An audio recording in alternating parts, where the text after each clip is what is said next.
নমস্কার, তোমরা সকলে কেমন আছো? আশা করি ভালো আছো। আমিও বেশ ভালো আছি। তো সকাল সকাল ঘুম থেকে উঠে আমি চলে গেছিলাম টিউশনে। আজকে আমার টিউশন ছিল বালুরঘাটে। তো টিউশন থেকে বাড়ি এসে দেখি কিছু জামাকাপড় আছে ভেজানো। তো ভাবলাম সেগুলোকে আগে কেচে নিই।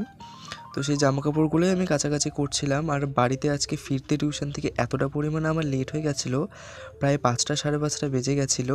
তো সেই মুহূর্তে বাইরেও আর কোনো রোদই ছিল না। তো ভাবলাম আমি আমার বাড়ির যে রেলিং আছে সেখানে জামাকাপড়গুলোকে মেলে দিই, কাল সকালে আবার বাইরে মেলে দেবো। তো সেখানে জামাকাপড়গুলোকে মেলছিলাম, আর আমরা এটাকে রেলিংই বলি, তোমাদের ওখানে কী বলে কমেন্টে জানিও। তারপরে ঝাড় ঝাঁটা দিয়ে বাসন মেজে নিচ্ছিলাম। আর আগের ভিডিওতে আমি বলেছি যে আমার বাসন মাজার কাজটা একেবারেই ভালো লাগে না, কিন্তু কী করবো বলো, এখন কাজটা তো করতেই হবে, কিছু করার নেই। তারপর আমি গ্যাসটাকেও মুছে নিচ্ছিলাম, কারণ সকালবেলা আজকে আমি অনেক তাড়াতাড়ি বাড়ি থেকে বেরিয়েছি, তো আমি কোনো কাজই করার টাইম পাইনি।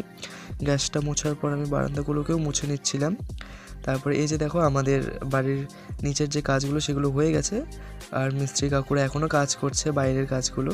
তো আজকের জন্য এতটুকুই। কেমন লাগলো জানিও। সবাই সুস্থ থেকো, ভালো থেকো। আবার দেখা হবে নেক্সট ব্লগে। বাই।